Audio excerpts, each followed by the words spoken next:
This is the MHS Pawdcast, the online radio voice of Metuchen High School.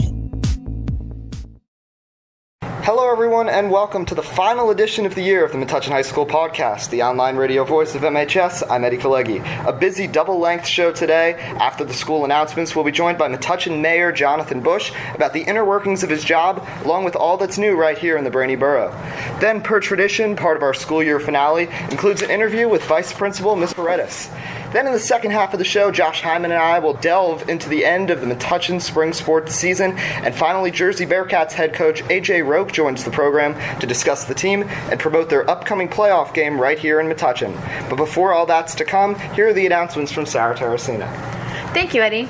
Fourth marking cycle concludes Friday, June 14th. The last day of school is Friday, June 21st. High school graduation will begin promptly at 5 p.m. on the Metuchen High School football field, and if weather doesn't cooperate, graduation will take place in the auditorium. Congrats to seniors Will Horonic and Natalie Tu, who were each recipients of the GMC Honors Sportsmanship Award.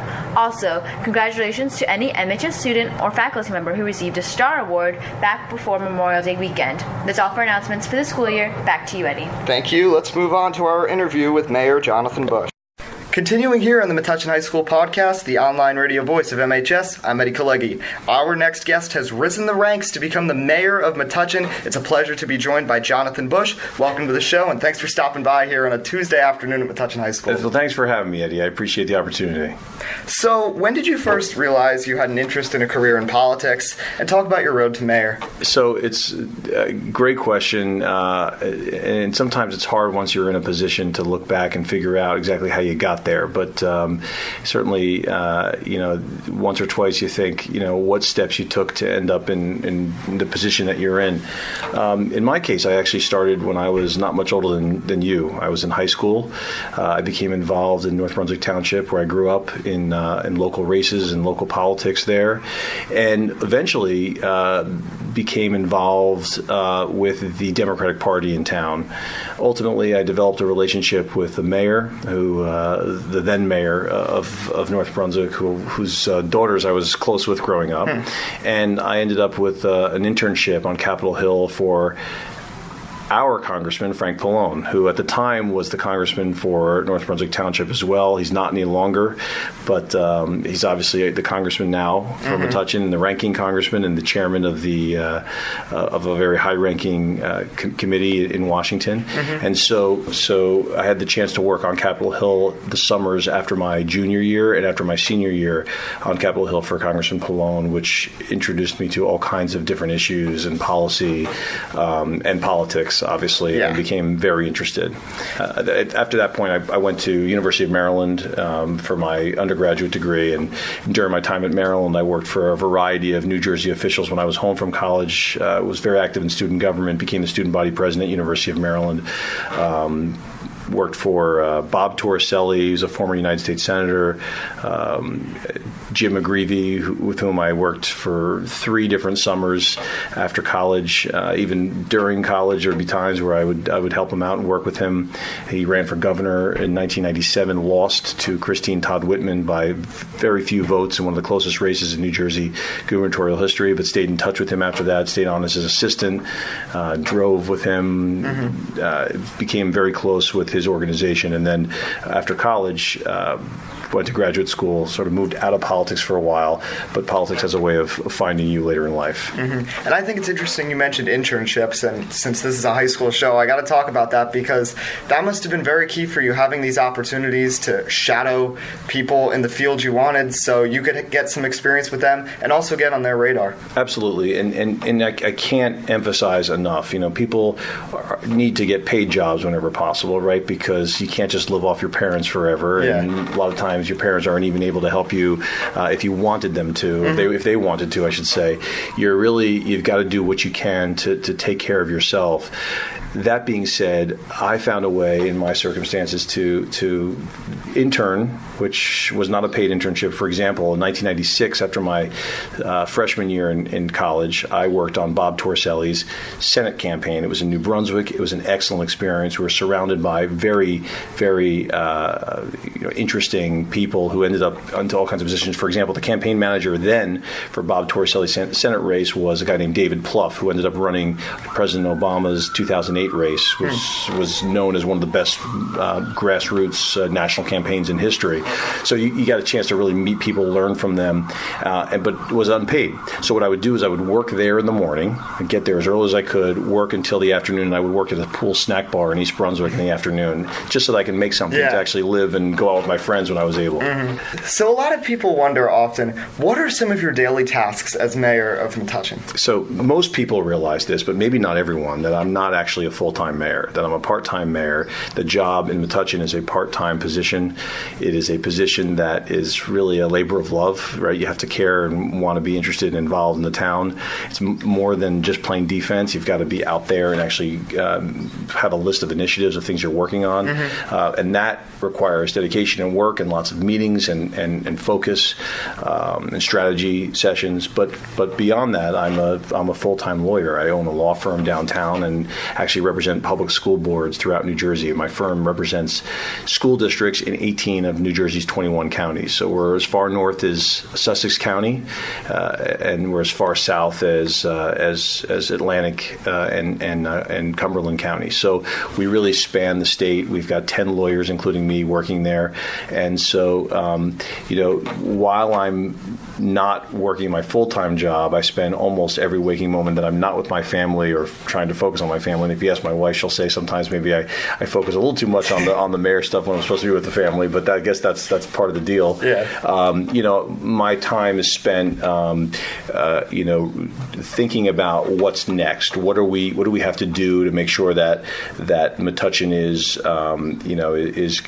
is continuing to develop in a responsible way, and so that could be everything from dealing with questions on various neighborhoods. It could be a question dealing with larger capital infrastructure projects like roads, or for example, something I'm dealing with today is a shared pump station that we're dealing with Edison that pumps the sewer pump for a large percentage of our town that we share with Edison Township. And unfortunately, Edison Township is dealing with this issue as well, and we can't seem to find a commitment between the towns to be able to rebuild a station that is in dire need of assistance. So that's something, for example, I'm working on today. We've got another example of a capital project, at least, is the Forum Theater, which we're working to restore and renovate, and that's a significant effort.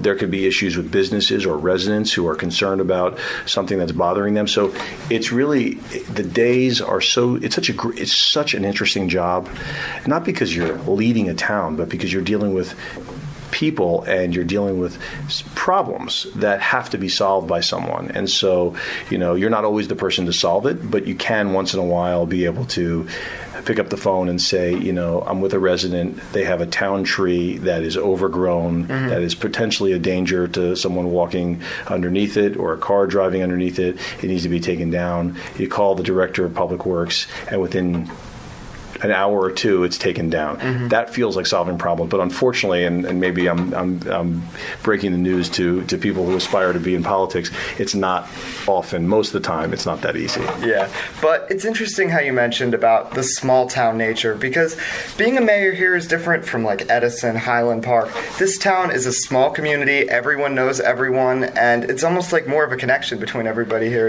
Yeah, and it certainly makes it easier to do the job in the sense of when a name comes to your attention, you either know the person or the family or the street they're on, or there's some connection. You know the person who used to live in the house that they live in, for example, or that you bump into them when you're at Antonio's grabbing a slice of pizza. But the more complicated part of living in a small town is that just because we have smaller government doesn't mean we have fewer issues than towns that have larger governments and more staff to help with problem solving. Yeah, absolutely. And so in Metuchen, we have one borough administrator, no assistant. We have one clerk, no assistant.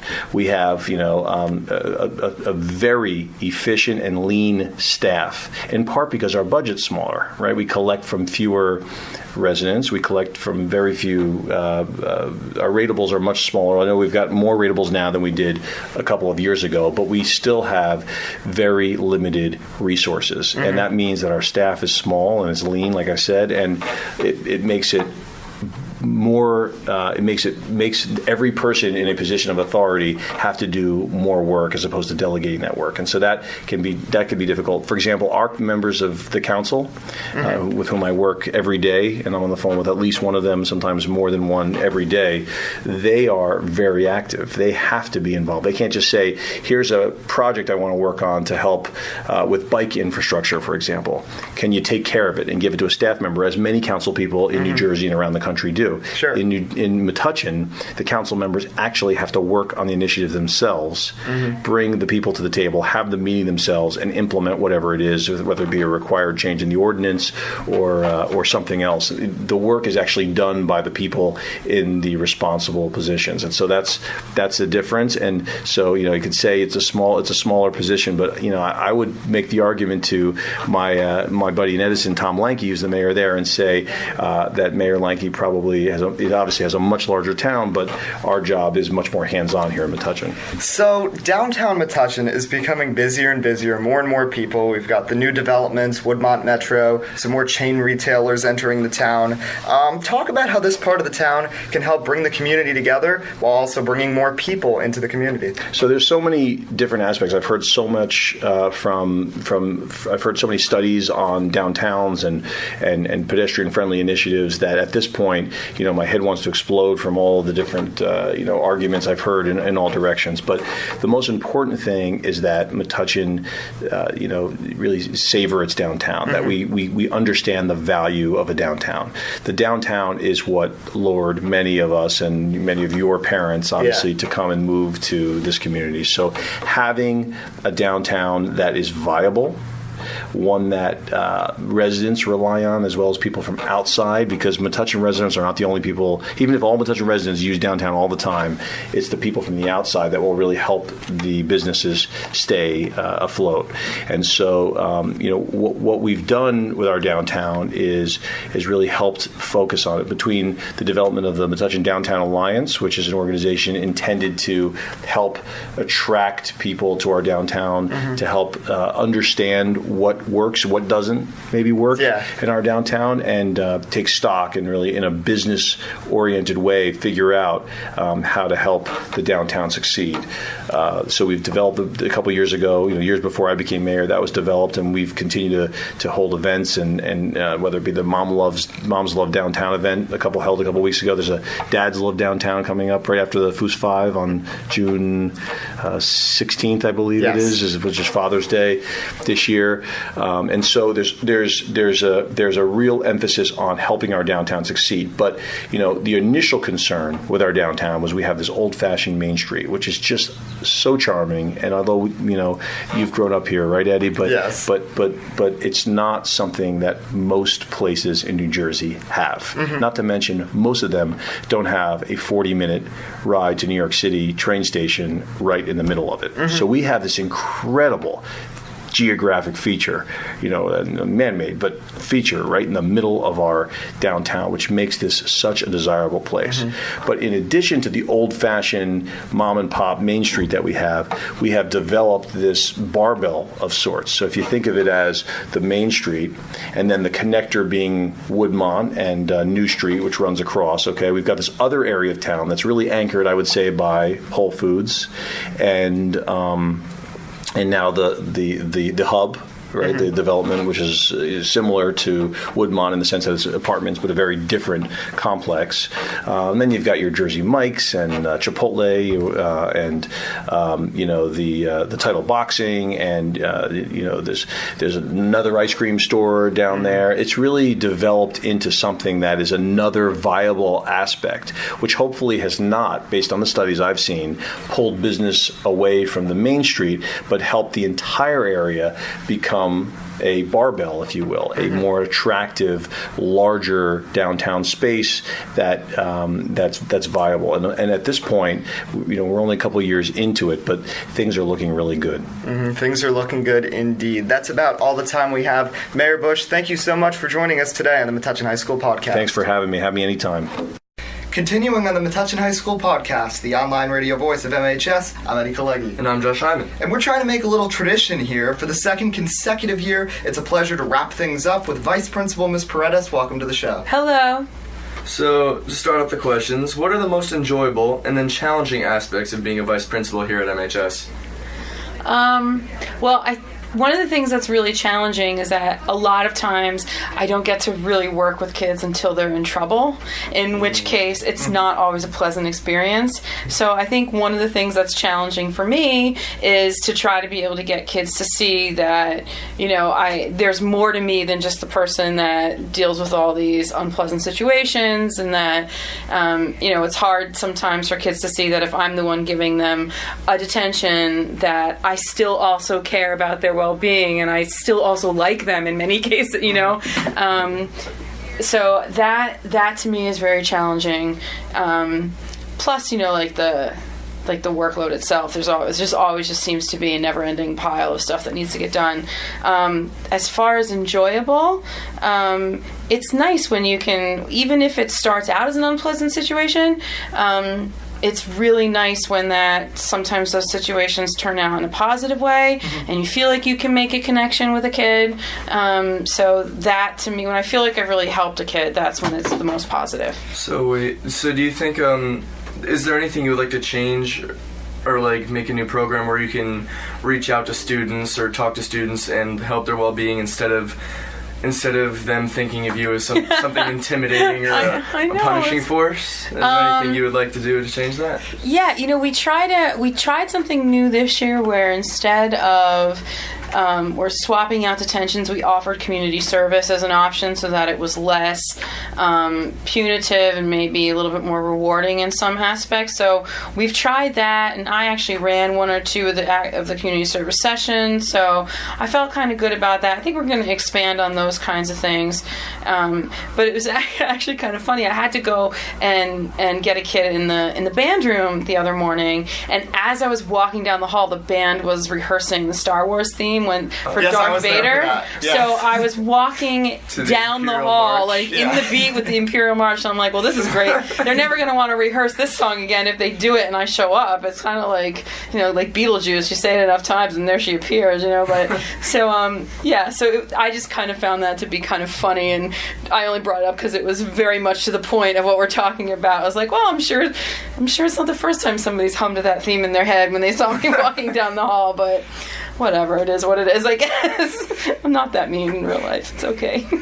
Transitioning from that, as you said, people often simply regard you as the vice principal, the punishing force, Darth Vader, whatever it might be. Darth Vader. But what is a little known fact about you that students likely wouldn't know? I actually am a singer on the side. I sing out with, I have a few people that I play with, and I live down the shore, and I sing once a month, twice a month with various people, and it's a lot of fun, and it's completely different than what I do here. So, what's your favorite type of music to perform? I do a lot of classic rock. Some Janis Joplin, some Creedence, some Simon and Garfunkel, but then I'll also do newer stuff. I do some Pink and some No Doubt, Gwen Stefani, and some Gaga and that kind of stuff too. So it's just, you wouldn't necessarily guess it. Mm-hmm. It's actually funny because the people that I met when I moved down there just assumed that I was a singer, and when I told them I was a vice principal, they're like, "You've got to be kidding me!" I'm like, no, seriously, that's what I do. Kind of be the other way around. If you told that to someone here, they'd be like, "No way, you're a singer." That's exactly what happened when I first started doing this about 6 years ago. When I started telling people, the people up here couldn't believe that I did that, and the people down there couldn't believe that I do this. So it was. It's like you're living a double life. I do. I have a little double life. I do. And so how did how did this school year go here at MHS, and what were some high points of the year? Some high points. So I was really impressed and proud of the AP macroeconomics kids. My husband works at the Federal Reserve Bank in New York, and there is a contest that they put on every year for both high school and college kids to come in teams and do presentations to the actual Fed workers about their plans for global economics and the way that the Fed, decisions that the Fed are going to make. And Miss Van de Castle put together a team and some real all-stars that went in, and it's a very tough competition. There's high schools from near and far that participate in it, and it's a very difficult competition. And for our first year ever competing in it, our kids made it to the semifinals. So to me, that was a huge highlight for me. Even though I just didn't do anything. I mean, I showed up and I was a cheerleader on the day of the first day of competition, but to me that was very exciting. This year has also actually been very interesting because I did officially change my last name after I got married. Yeah. So this has been filled with lots of little smiles on my part whenever I pull something up and I see different names, and that's just kind of been a little ongoing joke with myself that I'm even signing my name wrong sometimes because I'm signing the wrong name when it doesn't match what's on the document, and so that's been kind of fun for me this year. So any passerby of Metuchen High this year obviously has noticed the construction of the new science labs. So how will these classrooms enrich the science department, and when will they be ready? I believe we're hoping that they're going to be ready at the beginning of next year. I don't know if it's necessarily going to be day one, but as soon as possible. They've done an incredible amount of work. The progress this year has been incredible from back in September. Yeah, and actually, Mr. Paragallo, Dr. Caputo, Mr. Harvier, and I meet with the architect and the construction manager on a monthly basis. That I will say, that crew has been great. This is my second kind of major construction that I've lived through as an employee here at the building, and it's never easy. This one we lucked out because it was really mostly outside of the building, whereas about a decade ago when we went through this, it was all around us. I remember teaching and all of a sudden having poles coming through the wall when they were rewiring things. So this in comparison has been relative. Exactly. And when we did it that first time, there were people walking all over the building all the time, and you never really knew what was gonna break off the wall or whatever at any given moment. So this has been very well contained. The construction crew has been great. And it's been really cool to kind of every day you come into work and you're like, oh my gosh, they did that this weekend. That's awesome. But yeah, I think it's going to be great. I think they're very modern. They're very high tech. I think they're designed very well. I think we did not skimp on materials, so I think the quality of what you guys are going to see when you walk in there is going to be great. And our science teachers and our science supervisor really gave us a lot of input when we were designing it. Mrs. Henn, the science supervisor, attended many meetings. And would gather, a lot of input from her teachers, and then come and represent them at the meeting. So I feel like this is going to be really, we've really handpicked things that the teachers are going to like and that they feel are really going to benefit students. Yeah, I remember when we did the show, when we interviewed Mr. Paragallo, we asked him, when is it going to be done? And he said most of it's going to be done by June or the end of the school year. And I was just thinking to myself, there's no way that's going to ever happen. There's no way they're going to get all that done by the end of the year. And looking at it now, they're pretty close to finishing, right? I think so. I think so. So it is really impressive how much they are able to do in just that short amount of time. It's crazy. Yeah, and we actually have another meeting coming up in a week or so. So I'm really curious because I'm sure we'll have a much better idea of what the go date is going to be when we can start scheduling classes for it. And because I do the room assignments over the summer where all the classes go, so I'm really hoping I'm going to get to be able to use those classes. And have you seen the inside to them, or? I have not yet, because they had to wait till it got to a certain point for safety to allow us to walk in. So I'm really hoping to get a good peek at our next meeting, but I don't know if that's going to happen. The most jarring thing for me was one day when the bricks were all laid on the outside, and now it blends in so perfectly with the whole building, almost like the 3 panels, it seems like, if you like ride across the street. Yep. Like you can really see the building, and it fits in perfectly with the building altogether. Yes, and I will say, when I went through the first bout of construction, I was in the classroom, so I didn't have any administrative duties. I didn't really have much input, but being a part of this as an administrator, like, you don't know how many meetings it took to pick the right brick, so that when you drove in, like, so they got samples from different manufacturers. You probably during some classes saw us walking around like idiots in the rain or in the mud, like with samples, like, so we would go out there and they would put all the bricks like next to the wall, and we'd pick, well, this one, well, now that it's wet, is it this color, like, is it like, so we were like, this took a very long time, down to all the paint colors. Like, every time we had to, you pick the colors of everything, that little rubber thing that goes across, that connects the floor to the wall, plus the carpeting, plus the color of the chairs, and the color of the counters, and the color of the cabinets, and does it all work that stuff's kind of a lot of fun, because like you're doing a home improvement, but you don't have to spend the time. Sometimes you just don't realize how much effort goes into something like that. Even just picking colors, and the wheels of color samples that they brought in, and I'm like, well, does it really matter if it's this shade of blue? And then you're like, well, yes, it does. And then I'm like, yeah, I guess it does look terrible. I guess if I were a student and I were sitting in that room and that were constantly clashing in my face, it would bother me. So we better get the colors right, So, so I'm excited to see them. I really am. Yeah. So last thing, with graduation approaching, what is it like on your end watching students graduate, especially those who will be departing the Metuchen school system after 13 long years, going all the way back to Moss School? I love it. It's my favorite day of the year.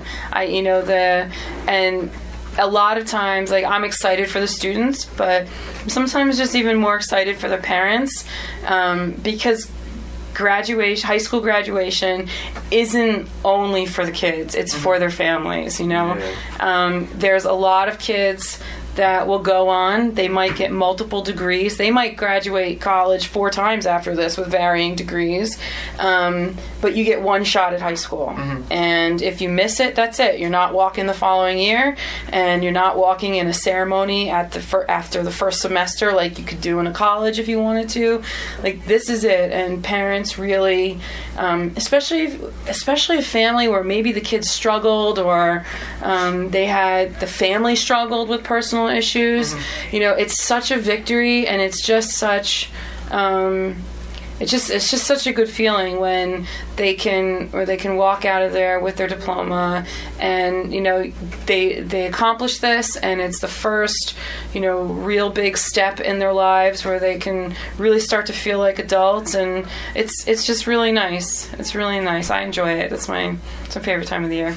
Well, that's about all the time we have. Miss Paredes, thank you for joining us once again on the Metuchen High School Podcast. Thanks for having me. So after the commercial break, we'll go into the final sports report of the year and be joined by Jersey Bearcats head coach AJ Roque. I'm Eddie Kalegi. And I'm Josh Hyman. And this is the Metuchen High School Podcast, the online radio voice of MHS. Having trouble seeing the board in class? Do you need safety glasses for your school sport? If you answered yes to either of these questions, head over to Optique Unique, the eyeglass store at 406 Main Street in Metuchen. Optique Unique does it all. Not only do they offer eyewear for all ages, they also sell sports-specific safety glasses for kids and adults. Call them at 732-321-2020. That's 732-321-2020, or visit OptiqueUnique.com. Do you want to build character, build confidence, or even build yourself? All that and more can be accomplished at the Black Belt Institute at 23 New Street, right here in Metuchen. Students of all ages have been able to learn respect, discipline, fitness, and self-defense from their experienced instructors for over 20 years. Whether you're an adult looking for stress reduction or know someone young who has interest in Taekwondo, the Black Belt Institute is the place to go. The Institute takes a fun approach at teaching the rules of self-defense, instilling in their students an I-can-do-it attitude. Interested in taking a class? Call them at 732-205-9797 or visit their website at blackbeltinst.com. Once again, that's 732-205-9797 or blackbeltinst.com. The Black Belt Institute, Metuchen's leader in martial arts and fitness. The MHS Pawdcast is also sponsored by Allstate Insurance at 63 Pearl Street in Metuchen. Allstate, are you in good hands? The spring sports season has officially concluded, wrapping up another rather successful year of Metuchen High School sports. Both the baseball and the softball teams didn't go too far in the state tournament. What will they need to improve on next season? Yeah, neither team was bad. They were both good, but in some ways they were just overmatched during the season. The girls were no contest to Dunellen in their division. Dunellen, I believe, only lost one game in the regular season. We expected at the beginning of the season that they were going to have a strong attack. The baseball team showed some resilience when it came to the blue division, but they just couldn't compete when it came to the GMC tournament with the powers like Old Bridge and St. Joseph's. There's a lot of young talent on the softball team that will have to step up. There's a lot of players like Amelia Lorenzo, who was and Rachel Weitzner, two of their top hitters this past season. They both graduate. As for the boys, you've got players like Jay Harry, Jackson Fenner returning to the Diamond next season. They'll look to get back to their 2018 stature. Remember, this boys baseball team almost won the sectional title, lost 1-0 in the sectional championship game last year. This year, a little bit of a struggle, but maybe they can come back to it this season. So the track team was solid yet again this season. We'll turn it over to the man when it comes to track, Josh Hyman. So how'd the season go for the throwers? I also know the runners had a lot of strong performances as the season concluded. Oh yeah, definitely. Both the sectional meet and the groups meet, we saw a lot of great performances. I believe a few of our relay teams went to groups, such as the 4x2 and 4x8. I could be wrong in that, I'm not sure. And then for groups, we had a really interesting thing happen at sectionals. Colin Qualls, a junior, broke the school record for Javelin with a throw of 170 feet. Now that's really impressive. He beat it by 1 foot. That hasn't been done in a really long time. We have not had a very strong Jav Corps in years. We took first place at Metuchen relays, we got 5th place at GMC relays, and now we sent a kid to group on a school record. He got 2nd place overall at sectionals. That's really impressive. This is something that has not happened in a long time for Metuchen High School. And Coach Kyle Thomas and Coach Kegel, they're really eager to see where these returning throwers will end up next year. And the runners also had a meet yesterday with 10 guys running under 5 minutes in the mile. Now that's pretty impressive. Yes. 5-minute mile is not easy to do. So 10 guys. 10 did it. Exactly, 10 guys doing it. That's very good. Mm-hmm. And a lot of guys in the 400 meter, they PR'd as well. So ending the season on a very high note for the track team. Yeah, the boys were very strong. The girls as well, going all the way back to the cross-country season. Remember with them, they were 4th in the state at one point, and then spring season just as good. Obviously with the track team, though, on both the boys and the girls ends of the spectrum, there are a lot of departing seniors. With the boys running, obviously, Eddie Maleg, who Coach Halloran, when he was on the show back in December, said in his 30-plus years of coaching had never seen a more dedicated captain than Maleg. Avi Hogan-Appel, Colin Houston, and then when it comes to the girls, they also have Nina Suss, Camille Lucier, who's headed to Bucknell. She had a signing day here back in December, so it'll be interesting to see what happens with the track team, but we know when you've seen how this team has gone on runs of consecutive sectional titles, even when seniors graduate, the next group comes up and they take over. Yeah, like you said, we did have a long streak of sectional titles, but now since our school is big enough, we've actually been moved up to Group 2 now. We used to be Group 1, so we went to the sectional Group 2 title. We went to the sectionals meet for the Group 2 schools, which is a lot bigger competition. But I'm still confident we can do well in those meets. Like I said, we had a thrower go 2nd place overall. So I think even with this somewhat minor setback, if you could call it that, I'm still very confident for the future, and I'm still very confident in the team's abilities. Mm-hmm. So the boys golf team stole the show in the spring with a sectional title. Talk about how it went down. Yeah, this was crazy. I heard about this the day after. I heard about what was about to go down, and it was wild. So this is all about sophomore Nico Malamug, who really was impressive as a freshman. So I was on the golf team freshman year. So what happens basically, there's a bunch of people on the team, but there's about 6 players that are in your lineup. Last year it was all seniors and then freshman Nico Malamug. It was very cool to see what happened there, seeing him play. And then once all those seniors graduated, all of a sudden he's like the leader on this team as a sophomore. It's a big responsibility. Yes, and he took control of that responsibility. So the Bulldogs edged Haddon Heights for the South Central sectional title, but it included a gritty 2-playoff hole affair. It was raining. It was a blustery, cold, rainy day about a month ago. The team is as good as it's ever been, and as Malamug gets older, a junior, a senior, he'll not only become a better golfer, but a better leader, and he'll continue to carry them to even more success, maybe even more than a sectional title. Yeah, definitely. You talk about how he was the only returning guy on the lineup after that year. That must have been such a huge responsibility for him. But it seems he took this perfectly, and he seems like pretty much the perfect guy to lead this golf team in the next few years. And out of all 3 seasons, which team exceeded your expectations the most? Well, it's actually interesting because I want to put this down to a coach maybe, and that's Coach Kegel. So you start out for this wrestling team, who we made a big deal about back in the winter. They had so many people coming here when they had matches at here at the gymnasium in Metuchen. But then not only did he have success with the wrestling team, you mentioned he's a coach on the throwing team, that same throwing team where Colin Falls broke the Jav record this past week. So as a coach, he might have been the best coach in Metuchen this year. But in terms of exceeding my expectations, definitely the girls cross country team back in the fall was very impressive. I didn't know about the field hockey team if they were going to be a number 1 seed again in the state playoffs, and they were. Unfortunately, they were eliminated in the second round of the playoffs, but they were very impressive all season long. Shifting towards the winter, the swim teams once again were very strong. The boys swim team guided by Julian Park. Then you had the basketball teams, which were both solid. The boys basketball team had an upset win in the GMC tournament and played New Brunswick to overtime, which was really impressive. And then as for the spring, strongest season. Baseball and softball team solid. Golf team great. Tennis team pretty good. Track team, of course, great. And that track team, young core of people. On the boys' side, you've got Jai Dreher, Raj Safi, getting a lot of experience in some of the big races as well. And then on the girls' side, you have Molly Maleg, who's a freshman, and she had a big year both with track and basketball. She will be one of those key athletes to watch as she begins her sophomore campaign. So it'll be fun to watch what happens next year, but I think this can be a very positive campaign when it comes to the Metuchen high school sports. Yeah, it definitely sounds like another successful year here at Metuchen.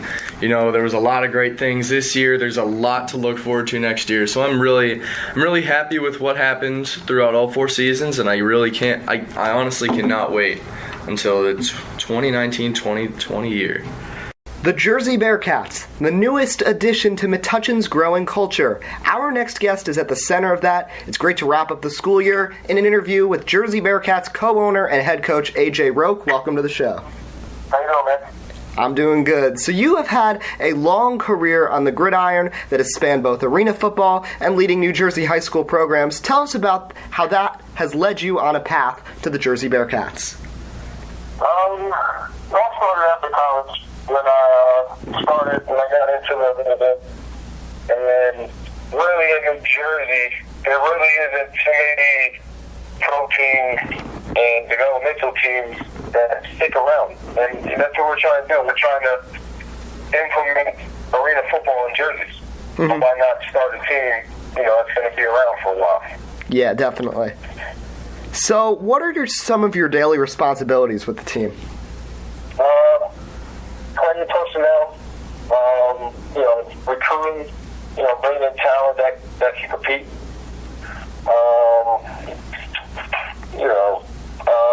Daily operations, and also making sure guys are ready, during the week for game time, come Saturday night. Yep. Long season, but so far when you bring in the right guys with the right mentality, it helps out a lot when you have the right guys in place. Yeah, that's definitely key, bringing in the right players to join the team, people who are going to be willing to put in the work throughout the week, and then, of course, it all culminates on Saturday night. So the MIFL is different than the football most people are accustomed to. So how does this league provide opportunities for hopeful and passionate football players? Yeah, the MIFL, it's not that about the arena football game. It's 50 yards long and 27 yards wide. It's very high-paced, fast scoring, game.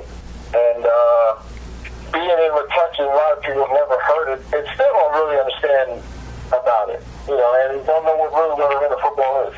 And we're here to bring that opportunity to the fans and the guys on the team to be able to move up one day to a professional arena football team and get paid to play. Yeah, that's something important to note because I've been following the team about the Jersey Flight, which are a slightly higher level because with football it's all about levels. And if I'm not mistaken, you've actually had a couple players move up this season to the Jersey Flight. Yes, we've had 2 players move up to the Jersey Flight. Lamar Johnson and Deontay Daniels. And we also had another guy move up to the New England Bobcats. The team, Elijah McKenzie.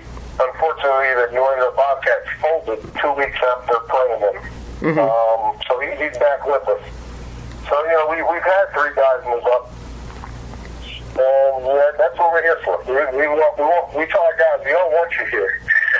Not in a bad way. We want you to move. We want you to come here, learn the game, and move up. And advance your football career. Also, something interesting that I really like about this league, when it's all about moving up in levels, is that you guys get the opportunity to play some higher level teams. Like you played at the Jersey Flight, at the Cure Insurance Arena down in Trenton. What was that like, coaching on the field, and then for the players to have that opportunity playing in a much bigger spectacle and having that opportunity to play against some higher competition? Yeah, it was awesome to give the guys that experience to play against a professional team. And not too many people develop on the developmental side of any football league. You have a chance to play what you call a pro team, and just to give those guys that experience is like that's a feeling that you're doing something for you guys, because in developmental semi-pro football, there's so many bad words that go around about teams and people not getting their money's worth on the team, and and here we are, and we're coming in and we're playing professional teams. We also played the New England Bobcats up there. They were in the same league at the Fight, the American League. So we had 2 games against pro teams. We took a bus out there, treated it just like a professional game. We got pre-game meal, we got post-game meal after the game was over. The feeling was one to experience for the guys. We've also had guys try out for the New York Streets that's out there in Westchester County. 3 of them made the final tryout roster for camp, but they didn't make the camp roster. So, they were close enough to get going into camp with them. So, we have the talent here. It's just getting them exposed. Yeah, definitely. So, let's shift a little to this season. So, despite being an expansion team, it's clear that the players have meshed well, leading this team on an unbelievable regular season run against some longer established franchise. How did team chemistry assist in that happening? Bring the guys together. It's like the coach for Team Jersey Devils in the MIFL. And that team ended up folding. The owner ended up leaving, going to Texas, and now those guys on that team are, they're out of luck right now. They have no place to play, and I wanted to continue coaching, and then I got introduced to Jermaine. And as soon as we got introduced, the guys coming over from the Devils, about 11 of those guys came over, and then after that, we just had tryouts and, picked and choose wisely on how guys performed and how they acted, and that's how we put our team together. And we got guys that want to learn and want to play and want to win and want to move up. When you have guys like that it helps so much in coaching. Yeah, It absolutely. takes a lot of stress off you. You know, you got guys that want to be there, you know, and want to win and want to do things the right way. So, one last thing. So, your Bearcats, they begin the MIFL playoffs on Saturday, June 8th, 7 p.m. at home, of course, at the Metuchen SportsPlex against the Hunting Park Seminoles. How are you guys feeling heading into the postseason, and what will be key on this team in order to have a run at the MIFL crown? We're going into first round of playoffs for number 1 seed, and we're going against the Hunting Park Seminoles. Mm-hmm. They are a 4-4 team. They finished the season. Mm-hmm. On paper, they are not a 4-4 team. They lost to us twice, and then they lost to Steel City Stampede, who was the number 2 seed twice. They lost to us 27-20 the first game of the season. We were actually losing 12-7 at halftime, and we came back and won 27-20. And then we played Covington again 2 weeks ago down in Trenton at the Cure Arena, and we won 39-30. So 2 close games. Yes, very close games. And then the other 2 losses came against the Steel City Stampede, and they lost to them in double overtime, 46-40, and lost again to the Steel City Stampede, 20-19. So this team they're going to give you all they got. They're 4-4, but they're not a 4-4 team. It just happens to be they were on the other end on some key mistakes in the game that could have easily went either way. So unfortunately, it went the opposite way. So we just got to come out and we can't take them lightly. We have to keep our foot on the gas pedal and play fast and play hard all game in order to come out with a win. It will not be easy. Yeah, it will not be easy for sure. It'll be a fun game Saturday night, June 8th at the Metuchen SportsPlex. Tickets are $10. There's also a discount for military, police, fire personnel. It's been great having you on, AJ Roque, coach of the Jersey Bearcats. Best of luck in this first postseason. Thank you. Well, that about wraps it up, not only for this show, but for the 2018-19 school year. 18 shows throughout the year. Great show today. A thank you to Mayor Jonathan Busch, Ms. Paredes, and AJ Roque, the coach of the Jersey Bearcats, all for joining us. Sarah Terracina for reading the announcements. And, of course, Josh. Josh, it's been great having you these first 2 years of the podcast. How have you enjoyed it? Oh, it's been great. I've had a lot of fun doing the games, doing the podcast itself. It's really been an interesting experience to see how you're just a high school student, but you're reaching out to so many people. It's really cool to see what you can do if you just have a passion with it. Yeah, this year we really diversified things here on the podcast. We had a lot of different people on the show, going all the way to the Orlando Magic founder, Pat Williams, who we had on, the mayor, along with a lot of people within Metuchen. We kept up with the club spotlights. We had 4 or 5 club spotlights this year, plus we had Principal Paragallo for the first time, Vice Principal Paredes for the second time, and a lot of students became involved with the club as well, so it was great to have them on and to join us. And also, a lot of sports coverage this year, a lot more sports coverage than last year, so it was a great year overall. Josh, now both of us, we're halfway through high school. You ready for the second half, beginning with junior year next year? Oh my goodness, junior year, that's going to be a fun one, isn't it? You gotta start looking for colleges, you gotta keep your grades up, it's going to be fun.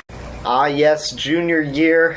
It'll be tough for us, but it'll be a great year for the Metuchen High School Podcast, year 3. So a reminder, if you're interested in joining the podcast, any incoming freshmen or anyone in the school, talk to me, Eddie Kalegi, or our advisor, Miss Wisniewski, room 131, 132. You could talk to her if you're interested in joining the club. And also for anyone interested in sponsoring the podcast, our sponsor solicitations will really delve into that as the summer goes on. We'd love to see our great business partners who have sponsored the club: Black Belt Institute, Optique Unique, Metuchen Savings Bank, What's the Scoop, all these great partners, the Allstate Agency, who have supported the podcast. Hopefully some other businesses here in Metuchen. If you're interested, just reach out to us, mhspodcast@gmail.com, or via Twitter at MHS Podcast if you're interested in doing that. We'd love to have some more business partners so that we can enhance our equipment, bring things up for these sporting events, and of course for the shows as well, so we can get the best possible product out there. That wraps things up for the year. I'm Eddie Kalegi. We'll see you next time. This is the Metuchen High School Podcast, the online radio voice of MHS. We'll be back for the 2019-20 school year.